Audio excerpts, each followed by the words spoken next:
নমস্কার বন্ধুরা, কেমন আছেন সবাই? আশা করি সবাই ভালো আছেন, সুস্থ আছেন আর নিরাপদে আছেন।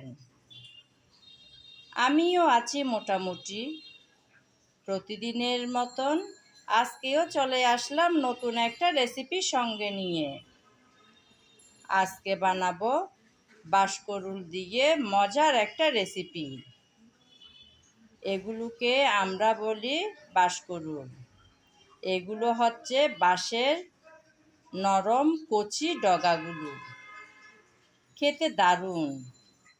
তাই আমি বাজার থেকে এনেছি কিছুটা পরিমাণ, একদম উপরের নরম অংশগুলো। প্রথমে আমি এই বাঁশকরুলগুলো কেটে ধুয়ে তারপর সিদ্ধ করে নেব। ততক্ষণ বন্ধুরা আপনারা আমার সঙ্গে থাকুন। বাঁশকরুল সব ভালোভাবে পরিষ্কার করে কেটে ধুয়ে সিদ্ধ করে নিলাম। সঙ্গে 3টা আলু এভাবে টুকরা করে একসাথে সিদ্ধ করে নিয়েছিলাম, কারণ আজকের এই বাঁশকরুলের রান্নাতে আমি আলু দেব। তাই সিদ্ধ করে নিলাম 3টা ছোট ছোট আলু। এই বাঁশকরুল আমি একদম উপরের ডগার অংশ নিয়েছি, তাই এভাবে পুরোটাই রেখে দিলাম। একদম নরম অংশ এগুলো। আমি একটা ডগাকে মাঝখান বরাবর কেটে 2 টুকরা করে নিয়েছি। এভাবে করে রান্না করলে ভীষণ ভালো লাগে খেতে। বিশেষ করে আমার বাচ্চারা ভীষণ পছন্দ করে এভাবে রান্না করলে। চলুন এবার রান্নায় চলে যাওয়া যাক। আজকের বাঁশকরুলের রান্না হবে চিংড়ি দিয়ে, তাই নিলাম কিছুটা পরিমাণ চিংড়ি। লবণ আর হলুদ দিয়েছি, কারণ প্রথমে ভেজে নেব তাই। চুলায় আমি আগে থেকে একটা প্যান বসিয়ে তাতে দিয়ে দিলাম কিছুটা তেল। তেল হালকা গরম হয়ে আসছে।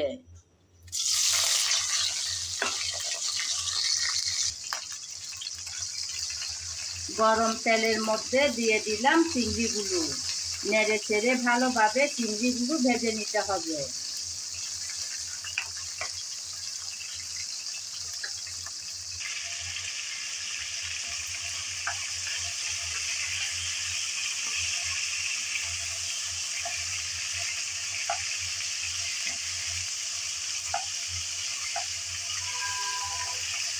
উল্টিয়ে পাল্টিয়ে চিংড়ি ভেজে নিলাম। এখন তুলে নেব তেল থেকে।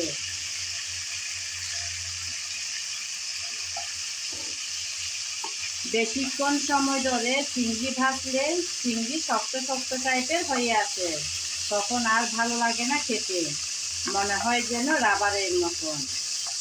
আমি 2 থেকে 2.5 মিনিটের মতন সময় ধরে ভেজে নিয়েছি। সবগুলো চিংড়ি তুলে নিলাম। এখন এই চিংড়ি ভাজার তেলে দিয়ে দেব পেঁয়াজ কুচি।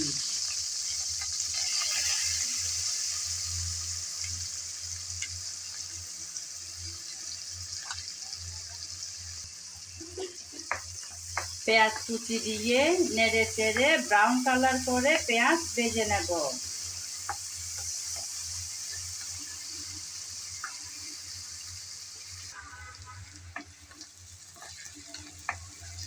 কিছুক্ষণ নেড়ে চেড়ে পেঁয়াজ হালকা ব্রাউন কালার করে ভেজে নিলাম। এখন দিয়ে দেব আদা রসুন বাটা। আদা আর রসুন একসাথেই বেটে রাখি আমি, ওখান থেকে দিয়ে দিলাম কিছুটা পরিমাণ। নেড়ে চেড়ে আদা রসুনটা ভেজে নিতে হবে, যেন কাঁচা গন্ধটা চলে যায়। আদা রসুন পেঁয়াজ ভেজে নিলাম। এখন আমি রান্নার জন্য কিছুটা মশলা রেখেছি। মরিচ, হলুদ, জিরা, ধনিয়া আর স্বাদ মতন লবণ। ঝালটা আপনারা আপনাদের পছন্দ মতন দেবেন, কম কিংবা বেশি। আমিও দিলাম আমার পরিমাণ মতন। একটু ঝাল ঝাল হলে ভালো লাগে খেতে। সেভাবে মরিচটা আমি দিয়েছি। তেলের মধ্যে নেড়েচেড়ে মিশিয়ে নিলাম। এখন দিয়ে দিলাম কিছুটা পানি, যেন মশলা পুড়ে না যায়।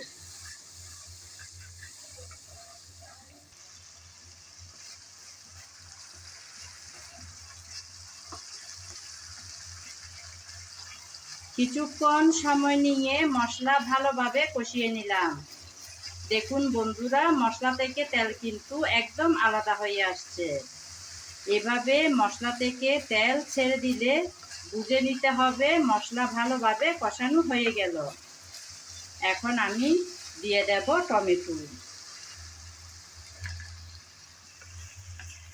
আমি একটা বড় সাইজের টমেটোকে লম্বা লম্বি সাইজ করে কেটে নিলাম।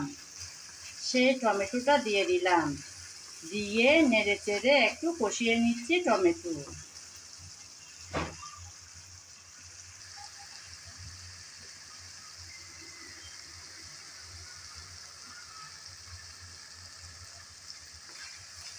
টমেটো দেওয়ার পর কিছুক্ষণ আমি কষিয়ে নিয়েছি।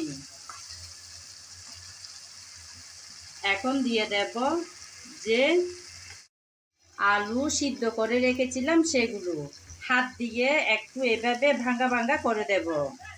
চাইলে বটি দিয়েও কেটে নেওয়া যায়, তবে এভাবে ভেঙে দিলেই রান্নাটা দেখতে আর খেতে দারুণ হয়। যেহেতু বাঁশকরুল একটু গাছের মতন এই সবজিটা, অবশ্যই এটা তো গাছের ডগা। এখানে যদি আলুকে সিদ্ধ করে এভাবে হালকা ম্যাশ করে দেওয়া হয় তাহলে ঝোলটা গাঢ় হয়ে আসে, দেখতেও সুন্দর দেখায়, খেতেও দারুণ হয়। তাই আমি 3টার মতন আলু সিদ্ধ করে এভাবে ম্যাশ করে দিলাম।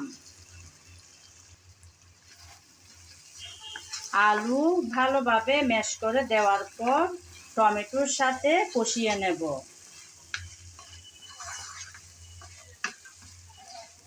হয়তো অনেকে খেয়েছেন বাঁশকরুল, আপনারা আপনাদের পছন্দ মতন যে কোনো রেসিপি করে নিশ্চয়ই খেতেও হয় দারুণ। আমি আজকে কিভাবে বানাচ্ছি সেই রেসিপিটাই তুলে ধরলাম আপনাদের মাঝে।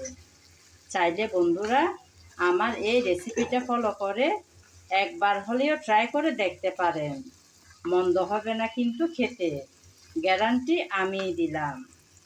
নেড়ে চেড়ে ভালোভাবে আলু টমেটোর সাথে কষিয়ে নেওয়া হচ্ছে। আমি তো আমার রেসিপির ভিডিওতে সব সময় একটা কথা বলে থাকি, রান্নার ভালো স্বাদ আসে ভালোভাবে কষানোর উপর। যেমন সুন্দর কালার, সুন্দর ঘ্রাণ, ভালো স্বাদ, তিনটাই কিন্তু আসে ভালোভাবে কষিয়ে নেওয়ার পর। তাই এই কষানোর কাজটা খুব যত্ন সহকারে করে নিতে হয়।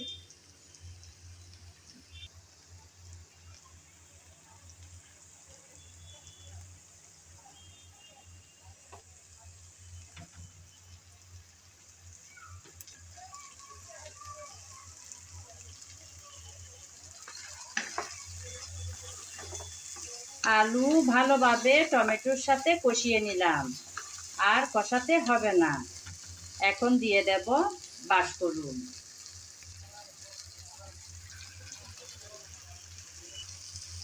তারপর ভেজে রাখা চিংড়ি।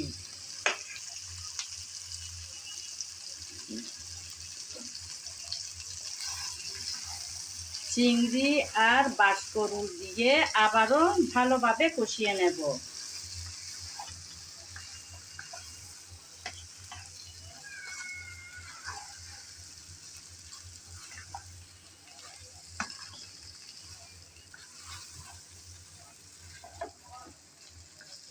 নেড়ে চেড়ে ভালোভাবে মিশিয়ে নিলাম। অপেক্ষা করব যাতে একটু ভালোভাবে কষানোটা হয়।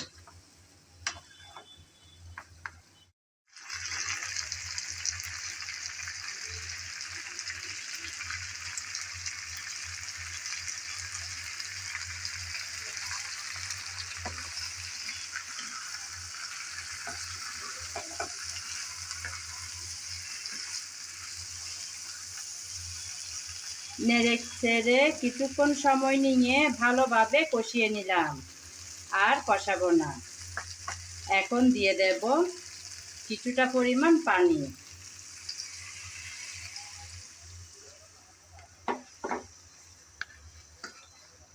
অতিরিক্ত ঝোল হবে না, তবে গায়ে গায়ে একটু ঝোল থাকবে। খুব বেশি পানিরও দরকার হবে না, কারণ আগে থেকেই সিদ্ধ করে রেখেছিলাম বাঁশকরুল আর আলু। এভাবে গায়ে গায়ে একটু ঝোল হবে সেভাবে পানিটা দিলাম। এখন ঢাকনা দিয়ে রান্না করে নেব কিছুটা সময়।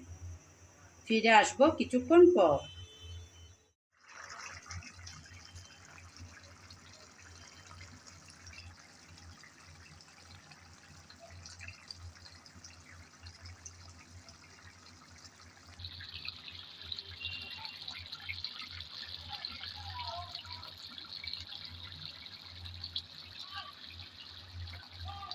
পানি দিয়ে কিছুক্ষণ রান্না করে নিলাম।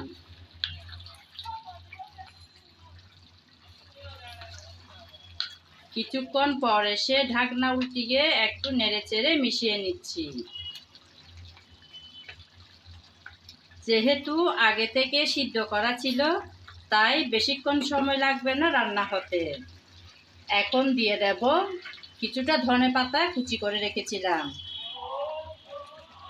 ধনেপাতা কুচি দিয়ে আবারও 5-6 মিনিটের মতন চুলাটা একদম ছোট করে দিয়ে বসিয়ে রাখবো। ফিরে আসবো কিছুক্ষণ পর।